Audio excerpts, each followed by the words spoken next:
নমস্কাৰ এই মুহূৰ্তত আহি পৰিছে ৰাজ্যখনৰ বাবে খন্দিয়াৰ কেইবাটাও বিগ ব্ৰেকিং নিউজ। আজি 23 আগষ্ট। আজি খন্দিয়াৰ খাটাকৈ গুৰুত্বপূৰ্ণ খবৰ এই মুহূৰ্তত লৈ আহিছো।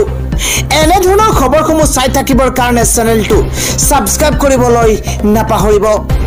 আমি জনাই আছো এই মুহূৰ্তৰ এটা গুৰুত্বপূৰ্ণ খবৰ। দেশ জোকাৰি যোৱা কলকাতা কাণ্ডৰ মাৰ নৌজাওতেই এবাৰ নগাঁৱত সংঘটিত হৈছে আন এক লজ্জাজনক ঘটনা। নগাঁৱত টিউচনৰ পৰা উভতি অহা এগৰাকী দশম শ্ৰেণীৰ ছাত্ৰীক দলবদ্ধভাৱে দৰ্শন কৰা হৈছে। কলকাতা নহয়, এবাৰ নগাঁৱত টিউচনৰ পৰা উভতি অহা ছাত্ৰীক দলবদ্ধভাৱে তিনি পাখণ্ডই দৰ্শন কৰিছে। দিনত সন্ধিয়া প্ৰায় 7 বজাত সংঘটিত হৈছে এই গাৰ্নুম শিয়ৰি উঠা ঘটনা। টিউচনৰ পৰা ঘৰলৈ বুলি যোৱাৰ পথত দৰ্শনৰ বলি হৈছে এগৰাকী কিশোৰী। জানিব পৰা মতে কিশোৰীগৰাকী দশম শ্ৰেণীত অধ্যয়নৰত আছিল আৰু টিউচনৰ পৰা উভতি অহাৰ পথতে জংগলতেই প্ৰায় এঘণ্টামান সময় ধৰি ছটফটাই আছিল কিশোৰীগৰাকীয়ে। টিউচনৰ মাজ বাটতেই এইদৰে তিনি পাখণ্ডই দশম শ্ৰেণীৰ ছাত্ৰীগৰাকীক দলবদ্ধভাৱে দৰ্শন কৰা ঘটনা এতিয়া দেশ জোকাৰি গৈছে। দিগৰ নাৰকীয় কাণ্ড সন্দৰ্ভত 2 গৰাকীক ইতিমধ্যে আটক কৰা হৈছে। দিগৰ নাৰকীয় কাণ্ড সন্দৰ্ভত 2 গৰাকী পাখণ্ডক ইতিমধ্যে আটক কৰিছে আৰক্ষীয়ে। আৰক্ষীৰ জালত জুনাইদুল ইছলাম আৰু তফাজ্জুল হুছেইন। আৰক্ষীৰ জালত জুনাইদুল ইছলাম আৰু তফাজ্জুল হুছেইন 2 গৰাকীক আৰক্ষীয়ে গ্ৰেপ্তাৰ কৰিছে। ইতিমধ্যে অনিৰ্দিষ্ট কাললৈ বন্ধ কৰি দিয়া হৈছে ধিং বজাৰ। টিউচনৰ পৰা আহি থাকোঁতে তিনি লম্পটে মিলি দৰ্শন কৰিছিল ছাত্ৰীগৰাকীক। দোষীক শাস্তিৰ দাবীৰে ৰাতিপুৱাৰে পৰা ধিঙত তীব্ৰ প্ৰতিবাদ সাব্যস্ত কৰা হৈছে। আমচুকে ধৰি বিভিন্ন দল সংগঠনে তীব্ৰ প্ৰতিবাদ সাব্যস্ত কৰি ৰাজপথ উত্তাল কৰি তুলিছে। দিগৰ নাৰকীয় কাণ্ড সন্দৰ্ভত 2 গৰাকীক আৰক্ষীয়ে আটক কৰিছে। আন এক গুৰুত্বপূৰ্ণ খবৰ হৈছে স্মাৰ্ট মিটাৰক লৈ দেশ কঁপিছে আৰু স্মাৰ্ট মিটাৰক লৈ এবাৰ বিধায়ক অখিল গগৈয়ে দেখিবলৈ পোৱা গৈছে হাতত লেম্প আৰু হাতত স্মাৰ্ট মিটাৰ লৈ প্ৰতিবাদ সাব্যস্ত কৰিছিল। আৰু তাৰ পিছতেই আজি অখিল গগৈৰ ঘৰত 2টাকৈ মিটাৰ সংস্থাপন কৰা হৈছে।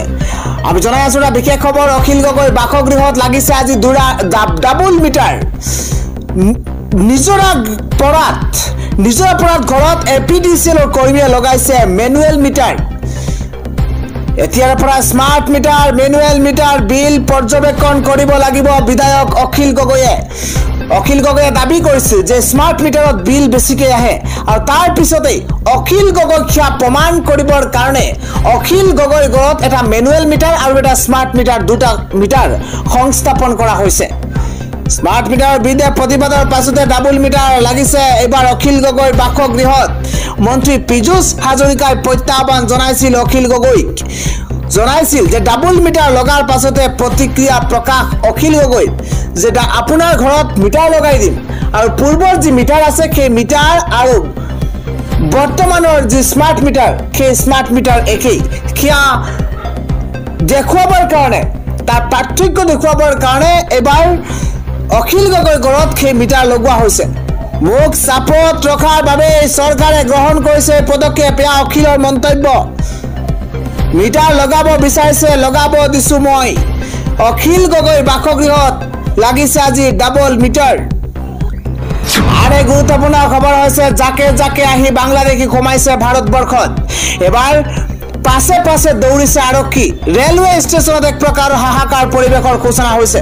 আমি জনাই আছো বিশেষ খবৰ। অসমত নদী পথেৰে সোমাইছে জাকে জাকে বাংলাদেশী। টকাৰ বিনিময়ত সীমান্ত পাৰ কৰাইছে দালাল চক্ৰই। আৰক্ষীৰ জালত মহিলাসহ 3 গৰাকী বাংলাদেশী।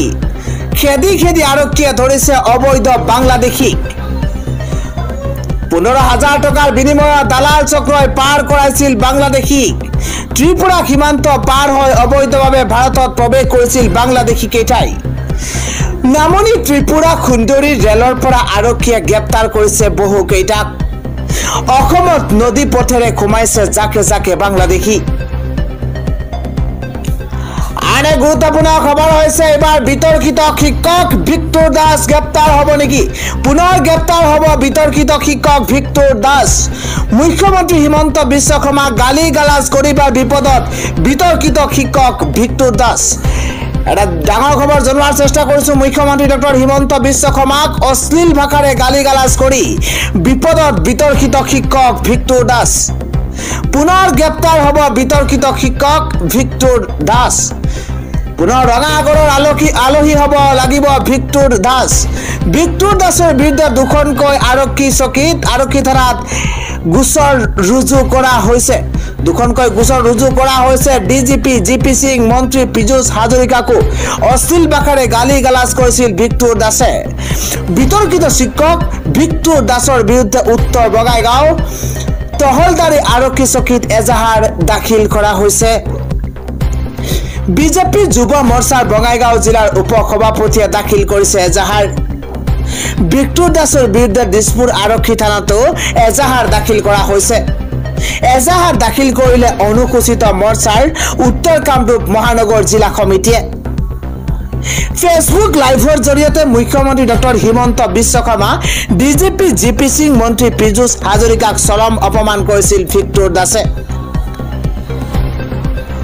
আন এক গুৰুত্বপূৰ্ণ খবৰ হৈছে ডিঙৰ নাৰকীয় কাণ্ডৰ পিছতে মুখ খুলিছে কঠোৰ হৈছে মুখ্যমন্ত্ৰী হিমন্ত বিশ্ব শৰ্মা ডিং কাণ্ডক লৈ কঠোৰ মুখ্যমন্ত্ৰী গৰাকী কোনো কাৰণতে ৰেহাই নাপাব দুষ্কৃতিকাৰীয়ে এটা ডাঙৰ খবৰ জনোৱাৰ চেষ্টা কৰিছো ৰাজ্যত জোকাৰি যোৱা ডিং কাণ্ডৰ লৈ এবাৰ মুখ্যমন্ত্ৰী হিমন্ত বিশ্ব শৰ্মা কঠোৰ হোৱা পৰিলক্ষিত হৈছে ডিজিপি জিপি সিঙক ডিঙৰ ঘটনাস্থলীলৈ যাবলৈ নিৰ্দেশ মুখ্যমন্ত্ৰী হিমন্ত বিশ্ব শৰ্মাৰ দোষীৰ বিৰুদ্ধে কঠোৰ ব্যৱস্থা কঠোৰৰ পৰা কঠোৰতম ব্যৱস্থা ল'বলৈ আহ্বান জনাইছে এবাৰ মুখ্যমন্ত্ৰী হিমন্ত বিশ্ব শৰ্মাই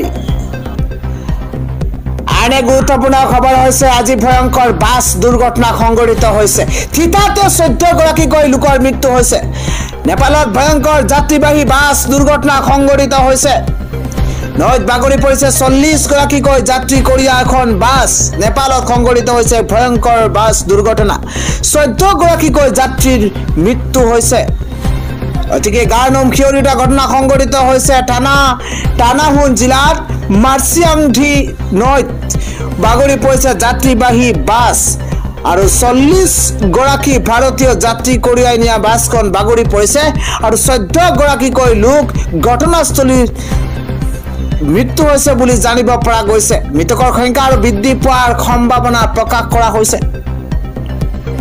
আন এক গুৰুত্বপূৰ্ণ খবৰ হৈছে আজি হিমন্ত বিশ্ব শৰ্মাই কয় যে লোকসভা নিৰ্বাচনৰ পাছত ৰাজ্যত বৃদ্ধি পাইছে ধৰ্ষণ কাণ্ড নামনি অসম মধ্য অসম বৰাক ভেলীত ভয়ত থাকে খিলঞ্জীয়া লোকসকল আমি জনাই আছো বিশেষ খবৰ ধিঙৰ জঘন্য ধৰ্ষণ কাণ্ডক লৈ ডাঙৰ ঘোষণা মুখ্যমন্ত্ৰী হিমন্ত বিশ্ব শৰ্মাৰ মুখ্যমন্ত্ৰী গৰাকী কয় যে লোকসভা নিৰ্বাচনৰ পাছতে ৰাজ্যত বৃদ্ধি পাইছে ধৰ্ষণ কাণ্ড এই পৰ্যন্ত 23টাকৈ ধৰ্ষণ কাণ্ড সংঘটিত হৈছে ৰাজ্যত আৰু এটাৰ পিছত আন এটা ধৰ্ষণ কাণ্ড সংঘটিত হৈ আছে আৰু এই পৰ্যন্ত 23টাকৈ কাণ্ড সংঘটিত হৈছে ৰাজ্যত এটাৰ পিছত আন এটা ঘটনা সংঘটিত হৈ আছে সংখ্যালঘু এলেকাত আমাৰ মানুহ সদায় সমস্যাত থাকে আমাৰ মূল শত্ৰু কোন সেয়া মানুহে বুজিব নোখোজে দুষ্কৃতিকাৰীক কোনো কাৰণতে ৰেহাই নিদিও বুলি মন্তব্য মুখ্যমন্ত্ৰী গৰাকীৰ নামনি অসম মধ্য অসম বৰাক ভেলীত ভয়ত থাকে খিলঞ্জীয়া লোকসকল